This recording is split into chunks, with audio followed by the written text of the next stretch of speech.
Hello, everyone. My name is Walker Stewart, and I'm alongside tonight the professor of pro wrestling, Chris Charlton. And for the first time in a long time, you are hearing an edition of the NJPW Official English Podcast.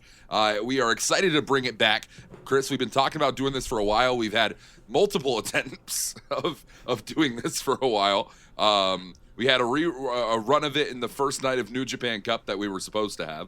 A lot has happened to make this happen tonight, but we're finally here. I keep saying tonight. I'm pretty certain it's the morning time for you.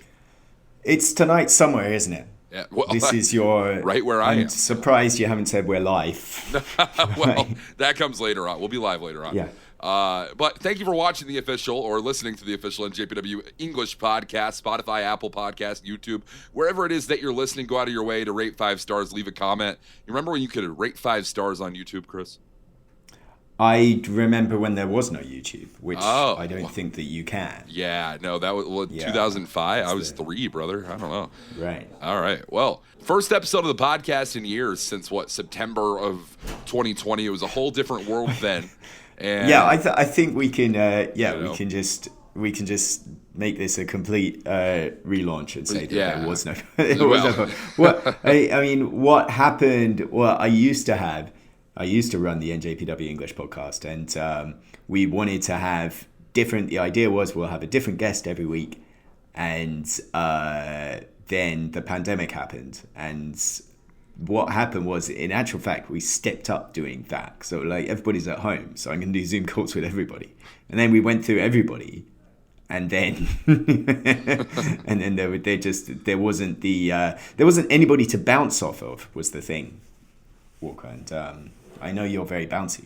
Well, I've been bouncing all day, brother. I just got off a flight from Japan. Now we're recording. Haven't slept yet. It's been a good day. So I was bouncing on trampolines with my kids yesterday, and now I have a terrible neck. Like I can't. I'm walking like Ishii. Oh, jeez. Like, all day. That's rough, brother. Oh man. I'm not a young man anymore. Well, okay, all right. I mean, we got a couple things to get into today. We're post New Japan Cup 2025. We're now post Sakura Genesis 2025. You and I were both there. 6,640 of our closest allies in attendance on the evening in Ryogoku Sumo Hall. And I mean, God, so much to talk about coming out of this night, going into the next event that we're going to be having. That was April 5th. This is coming up April 11th, Chicago, Illinois. We're going to talk about it all today. But I wanted to kick off, we could go match by match, but I think I really want to hit some big points with you here. And it ironically does start in the first match that leads to 2 very significant moments later on in the event. And the whole night kicking off with Yuya Uemura and Sonata. I really enjoyed that match. It was, but it almost felt, sort of Sonata coming out in his John Lennon face. Yeah. He might as well have been singing Imagine All the War Dogs, And it's one of those where you have a match like that on the first match of the card, and you're like, well, I bet that plays into something down the road, for better or for worse. And for both guys, it played into something down the road. And I guess in hindsight, Sonata in pure white, it almost felt, do or die for him in much the same way it was with Shota Umino, I guess, back in November. But I'm sure, he was wrestling more of the classic style that he used to wrestle, before he joined the War Dogs. I just kind of feel like if Sonata had won that one, maybe he wouldn't have come out later on in the evening. Do you know what I mean? Sure. And having wrestled Yuya Uemura, almost like you could see Uemura as a younger protege of Sonata's in an alternate universe, and wrestling that match and then losing, well, that sort of played into, it was like the beautiful swan song of like classical, technician Sonata. I guess, or maybe he's going to be completely different in House of Torture. Right. Well, yeah, we're jumping the gun, but good Lord, there's a lot to get into when it comes to Sonata and House of Torture. We'll talk about that later on, the factional shift that we have seen. But hey, a very nice win for Uemura with the armbar. I pointing out in this, a very, very quick tap out of Sonata on that armbar. And it was. Well, it was the same way, if I recall, that he beat Christopher Daniels. So that was his last match on Excursion in the US. Was him beating Chris Daniels with that hold.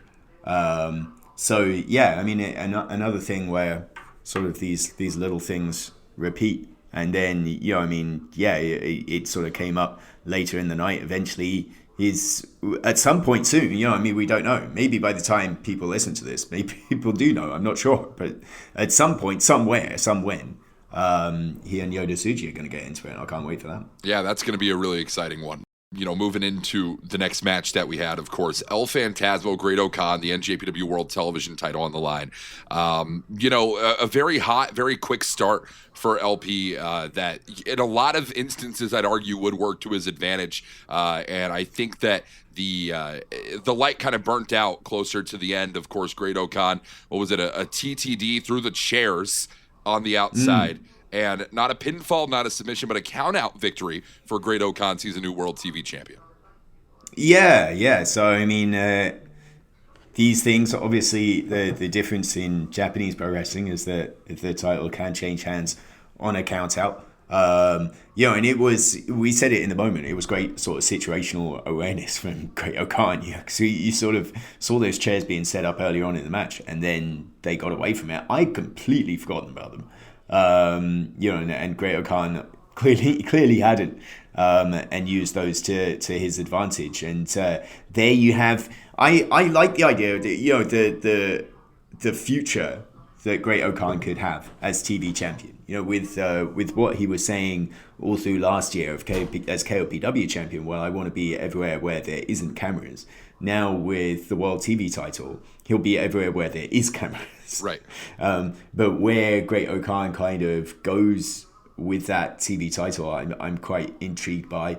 And albeit it being a shame, for LP, I enjoyed the open challenge aspect of the last couple of months. So it'll be interesting to see what direction Phantasmo goes. But Phantasmo is going in an interesting direction for Chicago. Right, yeah, going to be coming up with tag team action alongside Rocky Romero against LIJs, Naito and Teton. We'll talk about that as we get later on down the line. But, man, I really do have to feel for Phantasmo. And, I'd like to ask the question to you, man. Like, do you think, is there a world where if Phantasmo still has his eyes set on the television championship, he can look at an individual like O-Khan and appeal to whatever board and say, hey, I wasn't pinned, I wasn't submitted. Yes, I understand, the legality of the situation, but I don't feel like I was truly defeated. I would like a one-on-one one more time.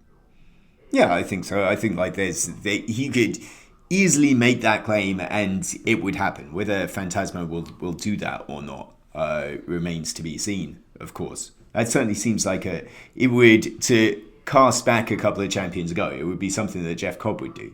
Right. Yeah. Whether Phantasmo will do it or whether he sort of seeks a different way, to move on, or whether, he feels that, a lot of people in New Japan Pro Wrestling tend to lose forward if they're able to take a loss on the chin and then bounce immediately back with a big win. So I think Chicago is going to be very important in that regard. He's opposite a former world champion in Tetsuya Naito, and we'll get to Naito in a little bit, but like Naito looking to bounce back as well.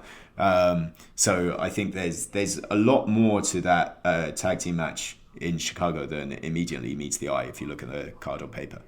One of the few matches that happened on the night that was not for a championship, but what you called something greater on the broadcast, that was a soul of Shota Umino. I'd love to get into this, pick this apart with you. Shota Umino, Hiroshi Tanahashi. I think this shocked a lot of people. Tanahashi has been on quite the run throughout the road to the final night of Tanahashi's career, suffering very few singles losses. There was that loss to Takagi back on April 2nd in Yamanashi, a win over Taguchi, a few nights later, and then 24 hours after that, faces off against Umino. Umino with the win via second chapter. Yeah, I think there's you get to sort of recency bias even more so in within a specific event, because I think we should say Sakura Genesis, I thought top to bottom was an excellent card. I think like there was something to see in every single match, and every single match kind of offered something different to the table. And with the recency bias we have, you come out of it talking about the main event very often. But that match with Shota Umino and Hiroshi Tanahashi, if you said that was your favorite match on the night, I would have a hard time arguing against that. And a lot of it down to it was a real match. I mean, the physicality was certainly like what hit me, right? Specifically in terms of Shota Umino, right? And the physicality that maybe at times he had lacked, or at times even as he's made this transition to this sort of new version of himself, he was sort of trying to bring out that physicality bit by bit, and here we had like the culmination of all of that. And at the same time, we got a lot of sort of close-up looks, and I think our camera people were great at picking that up, of like, what's trying to convey what Shota Umino was thinking, and you got an awful lot of that match told with a story on Shota Umino's face. I think it was really written in his sort of facial expressions. The drive, the anger he had, I think, a lot of the frustrations. It would be something that Antonio Inoki used to say, like, what are you mad at? What are you angry at? Like, take that, bring it with you into the ring, and I think like Shota Umino was wearing a lot of the frustrations over the last few months, and bringing them towards Hiroshi Tanahashi. He said, I'm going to bottle all that up and unleash it on Tanahashi, and I think he did. Well, and I absolutely agree with you to an extent. Further than that, though, Chris, I feel like we haven't seen all of it unbottled in one matchup, so to speak. I think that was a lot out of Shota Umino, more out of Shota Umino than we might have seen in the past. But I think where you're really going to see a lot of those frustrations unbottled, pent up, and let out is going to be coming up in Chicago. To jump ahead a little bit, the IWGP World Heavyweight title on the line, Hiroki Goto, Shota Umino. That's going to be a match that is not only for the world title, but you have to feel Umino so set in his mind that like he is going to be the one that leads Hontai, and Hiroki Goto appointed that by Hiroshi Tanahashi himself.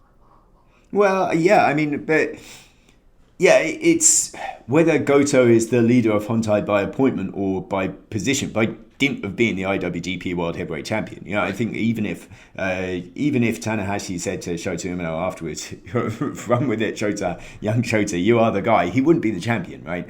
And so yeah, that's going to be absolutely key, absolutely critical. I mean, I think to go back to those sort of facial expressions, Umino sort of unleashes this pent-up aggression, comes away with the victory. He didn't crack a smile, and he didn't crack a smile at the end of the night either. Very sort of very stone-faced in terms of, well, I've done what I set out to do.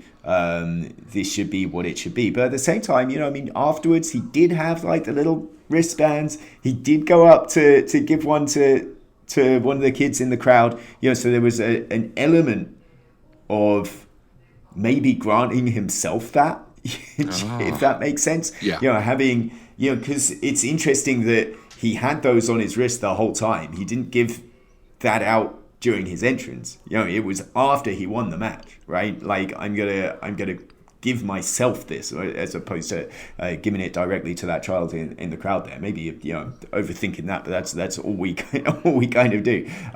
So it makes me wonder what, as much as there's so many sort of ins and outs and so many ways to dissect that main event in Chicago with Goto and Shota Umino. It's the post match for me, for Shota, win or lose. That's really compelling, because does winning sort of vindicate everything, right? Does that mean a full return to what I was, or is there more to do for Shota Umino in his own mind? Or if he loses, then what next?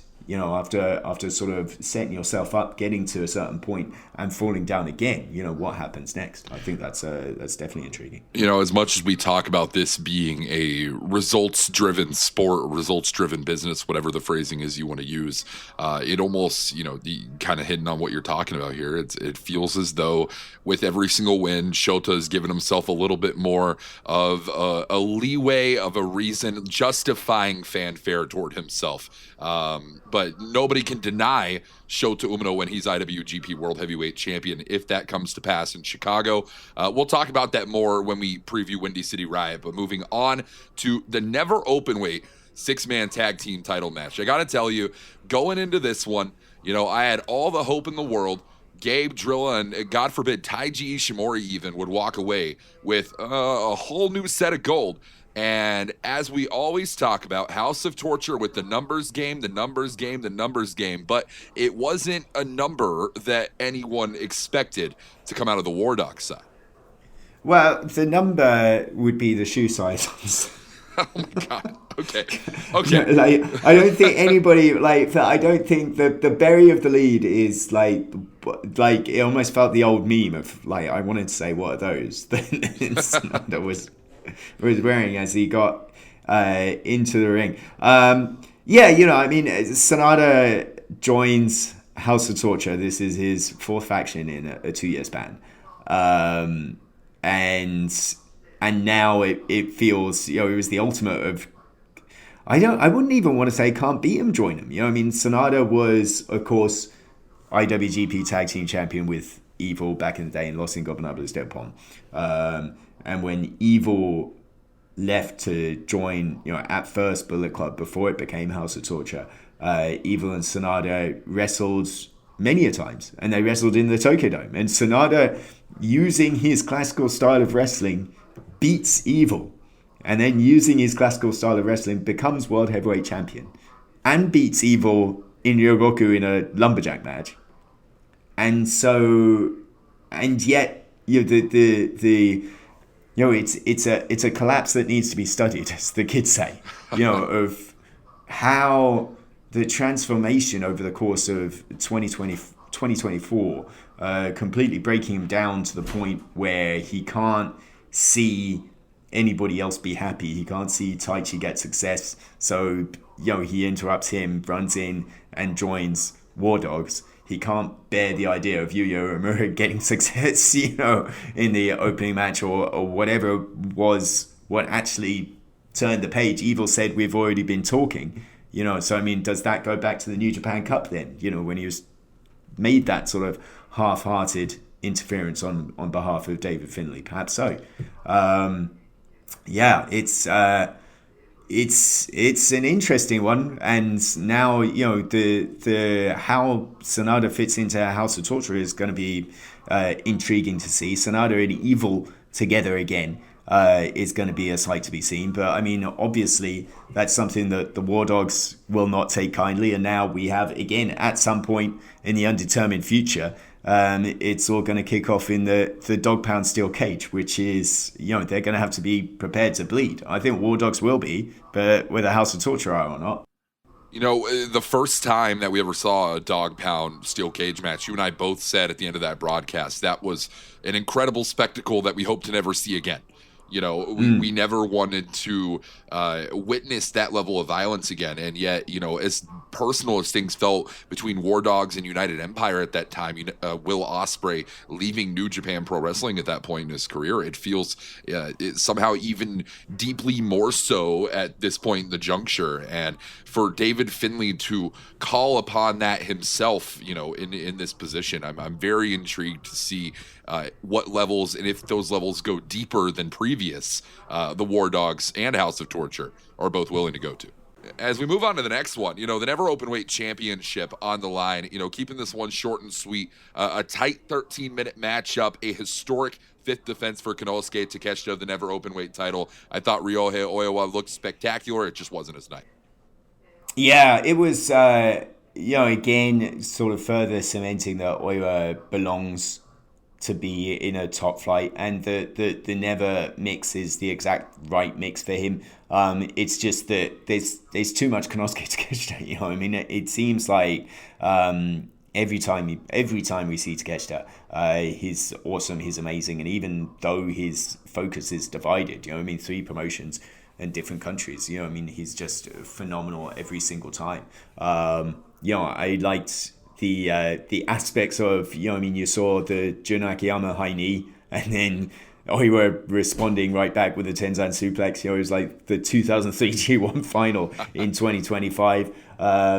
Yeah, and it was, they matched up so perfectly. I'm sure it's not the last time we'll see them, but to put the pin in that and talk about the future. I mean, obviously Takeshita Friday night in Chicago with Hiroshi Tanahashi. Right, and you know, the Ace versus Alpha, that match has been built up so much. There's so much history going deep into it, back to the Takeshita's roots of DDT. You know, we're going to talk about that as we get into Windy City Riot, but it is that if you haven't seen the video package for that, by the way, folks, that is one of my favorite pieces of media that New Japan Pro Wrestling has produced when it comes to the video package side of things, and those are always pretty fire, just generally. So, yeah, you're going to want to check that out. As we move on to the IWGP Tag Team titles, quick and easy here. Callum Newman, Jeff Cobb, new Tag Team Champions. Tendedero was not the answer, and the question now becomes, well, what's next for Hiromu and Naito? Yeah, obviously Naito, as we talked about Naito in terms of Chicago, Hiromu has Best of the Super Juniors on his horizon, you know, but that doesn't preclude him from going after Tag Team gold again, you know. So I mean, whether Hiromu and Naito, you know, whether that might be just it, and well, we won World Tag League, we won the Tag Team Championships, they're satisfied with that, or whether they'll loop back and compete more, but we'll see. But in the meantime, yeah, Callum Newman, by a measure of 40 days, I believe is the count, is the youngest IWGP Tag Team Champion in history, and beat, of all people, Nick Aldist to do that. And moving into the IWGP Global Heavyweight Championship matchup, 22 minutes, Yota Tsuji, Evil, one-on-one, and it started with trickery, it ends with trickery. I mean, this is a rambunctious, confusing spectacle that we had in front of us.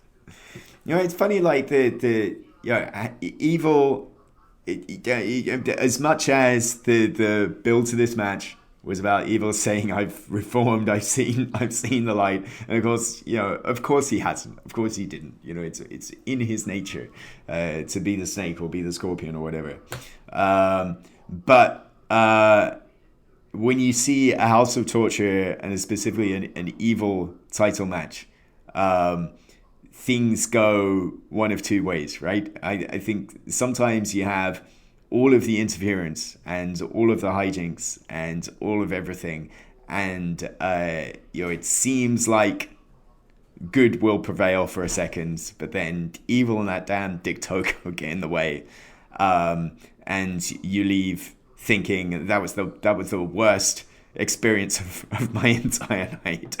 Or, as happened in Sakura Genesis, the good prevailing, and the powder going in the eyes of Togo, and the whiskey going in the eyes of Togo, and Yota Tsuji coming out on top. You come out of a match like that and you're punching the air. Like, that's the best thing I've ever experienced. You know, things happen on a knife edge when House of Torture. It's only, you know, you feel in those matches. I think we left feeling pretty good about ourselves. Right, and you know, Yota Tsuji, no shortage of challengers for that global heavyweight title, and we saw the next one step up in the form of Yuya Uemura. Of course, a long-standing history between those two going back to their days as young lions. Of course, Tsuji forcing the shaving of the head for Uemura back in Sapporo last year in February, and that, you know, some people might have seen it as a setback. It definitely was at the time, but a complete, I mean, re-flourishing of Yuya Uemura in this portion of his career has led to the two meeting one more time, it seems. Yeah, I mean, it's one of those, they'll be destined to do it forever, I think, you know, and you know, certainly with that, the history of the G1 match, that being where Uemura got hurt. So yeah, where and when we don't know, but yeah, I think it's definitely one that we're going to be seated, as again the kids say. And finally, our main event of the evening, IWGP World Heavyweight title on the line. Hiroki Goto picks up another defense against New Japan Cup winner David Finlay. Sub 25 minute. It took 3 Goto revolutions to put Finlay down. Yeah, I mean, it was as awesome as David Finlay is. Every time that Goto steps into the ring as a champion, he gets a little bit stronger. The belt shines a little bit brighter as well. And this was a vindication, of course, from 6 months ago, and it was such a great moment to see him celebrate with his family at ringside afterwards. It was an incredible effort from Finlay, but it was an incredible feel-good night at the end of it. And then I thought Goto calling out Shota Umino, and in a sense, I guess we'll transition in Chicago now, but like the statement of, look, we're not, New Japan Pro Wrestling is going to Chicago, and this is usually last couple of years Wintrust Arena has been our setting the stall for the biggest night for New Japan Pro Wrestling in the US this year. And the best way to do that, the best way to show that New Japan Pro Wrestling is the best wrestling in the world, is to have two Japanese wrestlers not try to imitate, duplicate, or localize, but to show Japanese strong style pro wrestling. And that's it. It's all steak, no sizzle, I think, on Friday is the way you look at that. And it's whatever your thoughts, your opinions on Goto or Umino or anywhere in between. Once the bell sounds, like, that's where all your attention is going to be, and it's going to be a phenomenal main event. Goto and Finlay was my, Wrestler of the Year 1A and 1B competing against one another in the main event. And I think it was just a special matchup. I mean, if there's any match you go out of, your entire week to catch, it should be that one. And truly everything on this card, top to bottom, a wonderful Sakura Genesis. As we head into Chicago, we head into Wintrust Arena on April 11th. We have some great undercard action. Zane J, CJ Tino. Zane J been spending some time in the No Gay Dojo. TJP taking on Tom Lawler for the second time in their career. But to hit on a little bit for future reference, the Strong Women's title #1 contendership will be up for grabs. Mina Shirakawa, newest signee to All Elite Wrestling, taking on Stardom's Azumi. Yeah, 1-0-1. So Azumi has beaten Shirakawa. Shirakawa has never beaten Azumi. And I think that all stems from the Tokyo Dome, right? Mina just coming short of Mercedes, and she'd want another shot at that. Azumi, meanwhile, coming up short of the IWGP Women's Championship in the Tokyo Dome. And she's wrestled Mercedes before, but only in a three-way, right, a couple of years ago at Sakura Genesis. And if you remember that was supposed to be a singles match initially. And then, as happened, Hazuki jumped in and made it a three-way. Hazuki got a singles rematch by the end of Long Beach last year. That was one of the best matches of the year, certainly women's matches of the year. I think one of the best matches at all last year in all of pro wrestling. I think whatever happens, it's going to be something to look out for. I tend to think Azumi will be more driven in this match because she knows that it's going to be hard to get another crack at Monet, whereas Mina might think, well, we're working in the same office these days. There might be another chance to catch up sooner than Azumi does. So I think the pressure is on Azumi rather than Shirakawa here. A lot of great news coming out for Kevin Knight as of recent, signing with All Elite Wrestling. And, the congratulations go out with Knight. Still going to be competing in Best of the Super Junior 32 this year, but has an opportunity to walk in as a champion. Knight and Kushida taking on world-class Wrecking Crew for the strong openweight tag titles. Yeah, Kevin Knight said he's not necessarily going anywhere, and I think you're seeing this going straight into Best of the Super Juniors as well as Kushida is. You will see him divide his time between AEW and New Japan. I'm sure in the future. He's made an instant, incredible impression on the AEW audience, and I think he's going to carry that forward. But at the same time, he and Kushida haven't teamed for a hot minute here, and you're up against a world-class Wrecking Crew, which is a very cohesive team. If it was chalk pick, I would just about side with the champions over the challengers. No man has ever beaten the other one in this one. Tomohiro Ishii, Gabe Kidd went to that 30-minute draw, so now it's 30 minutes back on the clock with sudden death at risk. Ironman match for the strong openweight title. Yeah, so the question there is, it feels, not so much what's the scoreline going to be, but how deep are we going to be into overtime, right? Because it feels like neither one is going to get a result in that first 30 minutes. Or I don't know, do you think it's going to be, you're going to rack up a basketball-like scoreline? It doesn't feel like that in my book. No, I see a sudden death situation, an overtime situation coming to play in this one. Who I see walking out on top, I honest to God couldn't tell you. Ishii and Gabe Kidd had very similar runs in New Japan Cup this year. That jury's out here for the strong openweight title. It's going to be great. That's that San Jose match was awesome. I think like it's just, I feel Gabe Kidd is going to be happy to be in this situation, because it's not the House of Torture, being screwed out of competition. This is just straight up, it's all it is. It's two guys, a bell's going to ring, they're going to beat the tar out of each other. And that suits Gabe fine, and it suits Ishii fine as well. Rocky Romero and El Phantasmo taking on Tetsuya Naito and Titan, as well as Zack Sabre Jr. taking on David Finlay. That is a semifinal New Japan Cup rematch. But Chris, the next one I want to get into with you, the depths of it, Hiroshi Tanahashi, Konosuke Takeshita. Anything further to add than what we talked about earlier on? Yeah, I mean, as you said, like that sensational video package that they put out on YouTube just recently really sort of tells a tale. And going back all the way to 2014 to now, I think there is those words from Konosuke Takeshita, way back when they were in DDT. Takeshita was sort of desperate, a little bit sort of under pressure, and came out with that line of, well, Tanahashi, you're one in a century and I'm 1 in 2 trillion years. And everybody laughed then, but nobody's laughing now. And at the same time, Tanahashi said back in the day, it hurts to put DDT and New Japan in the same conversation, kind of big leaguing the independents, for Takeshita to kind of say, well, now in 2025, you and I don't belong in the same conversation.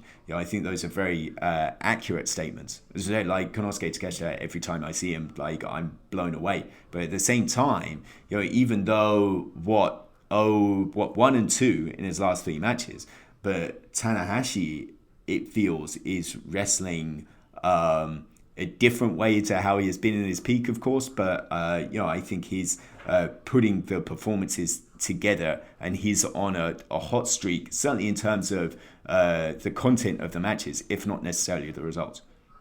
Chris, we're getting into our final moments here, so it's time to talk about it. The main event, IWGP World Heavyweight title on the line, Hiroki Goto, Shota Umino.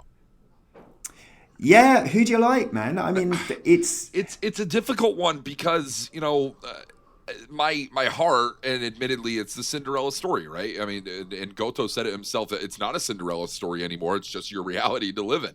But considering it what it was, for so long we saw it as an impossible thing. Goto seemed like someone who was past the conversation for the heavyweight championship, and now that is far and away been proven that it is not the case. But Shota Umino has never been more locked in, as they say, has never been more focused as we have seen him. I really think that it could have gone either way in the final for New Japan Cup against David Finlay, and seeing that out of Shota Umino against one of the best wrestlers in New Japan today, in the leader of the Bullet Club, man, it's hard to argue against either one of them. Yeah, and I think as well, though, I mean, you have to say it was around about this. It was the same situation last year. Tetsuya Naito as champion beats Yoda Tsuji and Ryogoku, turns around the very next Friday in Chicago and loses to Jon Moxley. There has to be, and I'm not saying it's a luck running out situation. There has to be the physical and mental toll on Hiroki Goto. He's going to run out at some point. And I have a feeling it's going to be sooner rather than later. But he seems to be on the up and up, especially now he's beaten David Finlay. Or is that a moment where, well, I vindicated this one thing, I've vindicated this loss, and then he collapses, or does he keep going up from there? I mean, it's difficult, but I mean, it's an incredible stretch that he's had of what, Nagata, Tanahashi, Finlay, now Shota Umino, all in the space of a couple of months. And then you've got Dontaku coming up, you've got Resurgence coming up, you would have Dominion after that. It's never been harder to be an IWGP World Heavyweight Champion, and we'll see whether Hiroki Goto can keep rising to the task. This is one of those matches that I really think is going to be all mental. Both of these guys have it on the physical side. Hiroki Goto, you might give a little bit more of the edge to, but Shota Umino, that aggression has been showing out since his return in New Japan Cup. I think that the difference is going to be the mental factor here, something that we've long questioned about Shota going into the Tokyo Dome this year, and something that we rarely, if ever, question about Hiroki Goto. It's going to be a hot one. It's our main event on NJPW World Pay-Per-View, Hiroki Goto and Shota Umino. Yep, that's the only place you can watch it. NJPW World special pay-per-view. So you don't necessarily need to have a subscription. It is a special pay-per-view presentation, so additional purchase required.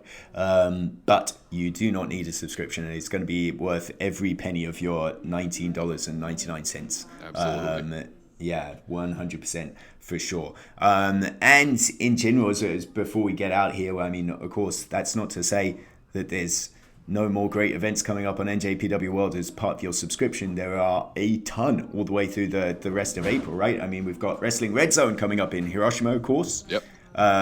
We'll be in the great town of Saga later on. So, big events on the road to Dontaku. Road to Dontaku is going to start on Friday, April the 18th, US time. And that's going to be a special primetime start. So it's an interesting situation of a nice, easy to watch time for you guys in the US. And I'll be up bright-eyed, bushy-tailed and in Korakuen Hall at 11 o'clock in the morning, which is going to feel strange. But I'm looking forward to that. There's so much to look forward to on NJPW World. Well, Chris, this has been something to look forward to, and something that many people can look forward to going forward. I said forward a lot there. Here we go.